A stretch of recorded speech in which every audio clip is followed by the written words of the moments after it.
Before the end of the next 10 minutes or so, you will have learned how to run a successful business. Number 1, realize and understand that selling is a system. You need to first identify who needs your products. You need to know when the desire and the need will happen. Then you need to be there when the desire and the need are ready to be met. Secondly, you need to understand your client or customer. You need to create a relationship with your customer. You need to create a rapport with your customer. You can't sell things to people you don't like. If the customers themselves don't like you, they won't buy anything from you. If it is truly necessary that you do business together and not in good terms, you will not get referrals, you will not get good reviews, you will not get recommendations. Therefore, always try to create a good relationship with the customers or the clients that you intend or you are selling things to. Thirdly, sell your product. This is where you make it to your client that this is my product, this is how it's going to meet your desire, this is how it's going to meet your need. Don't just do the first two and then sit back and do nothing and expect the customer to approach you for you to sell them that product. While you're relaxed, somebody else is poaching that customer. Be fast about it, be quick about it, be smart about it. Number 2, be honest, be authentic. Do not promise on things that your services or products cannot deliver. Do not be those 0.99 guys. How much does this cost? 599 Kenya shillings. They could just say 600 Kenya shillings.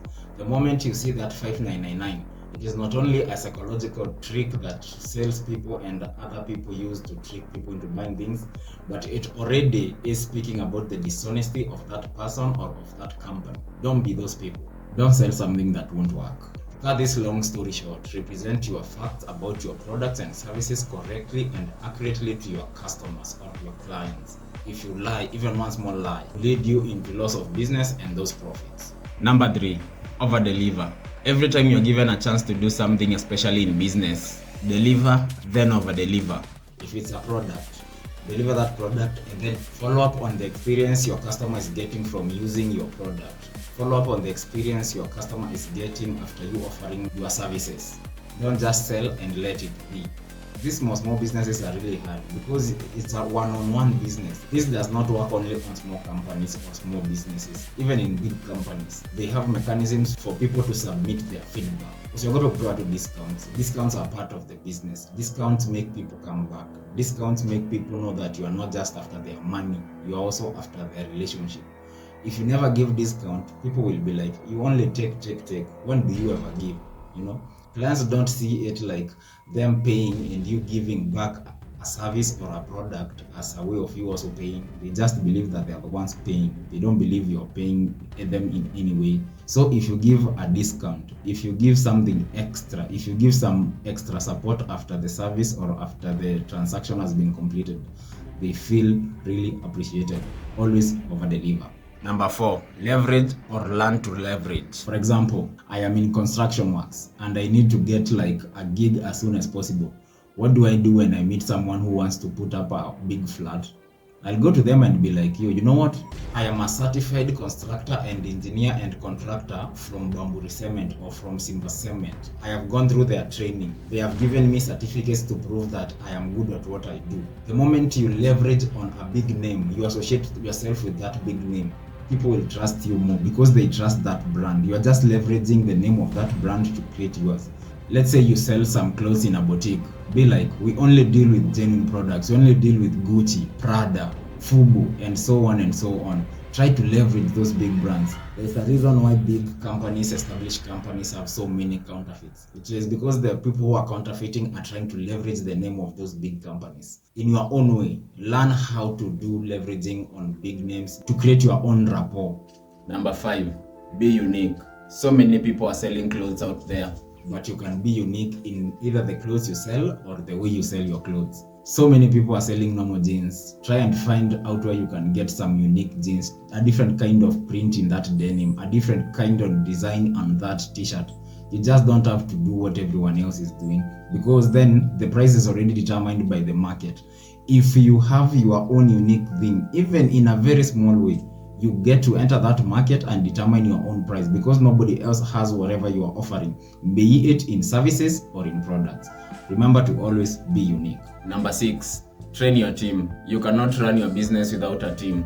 If your team sucks, then your business will suck and your profit will tank and you'll end up closing down that shop, that business, that kinyozi, or whatever it is that you're doing. There is no way you're a barber and the other guy you have there does know how to shave well. You are a saloonist and the other saloonist you have employed does not know how to make women's hair, does not know some things in that industry.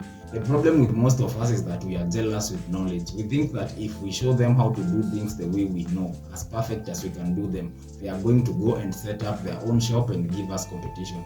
Tell you what, competition is healthy. If you show them all you know and they use that against you, it just means that you need to learn more. You have been stuck in that comfort zone knowing that you are the best. Now you have taught people and people have now become even better than you. So that will challenge you to be better, to offer better products, to offer better services, hence making more money. Always train your team. Train your team to be better than you, because it just means when you're not around, your business will run even better. You are the only limitation to your business. I wish the people I work with were better than me. It would mean that I would be learning from them and I would be making more money from leveraging their expertise. And that would give me the chance to be better, to be brighter, and to be wiser in business. Number 7, do not make the mistake of selling a product. Sell the outcome. Do you know why diamonds are so expensive? It's because the person who designed the marketing for diamonds associated diamonds with love, associated diamonds with a stable relationship, associated diamonds with marriage. The moment you propose to a woman and you don't have a diamond on that ring, my G, you're just talking to yourself. That woman will not accept that proposal. Why are so young people, especially in this country nowadays, striving to have this gadget called iPhone, an Apple product? Why? Because the emotion or the perception that is associated with that product is one of someone with money, someone cool, someone bougie, someone tech savvy, and so on. Number 8, sell what you believe in and what you love. I don't see why you would go and start selling bangi if you never smoke bangi, if you don't like bangi. But let's say, for example, you love computers and you have the capital to sell computers.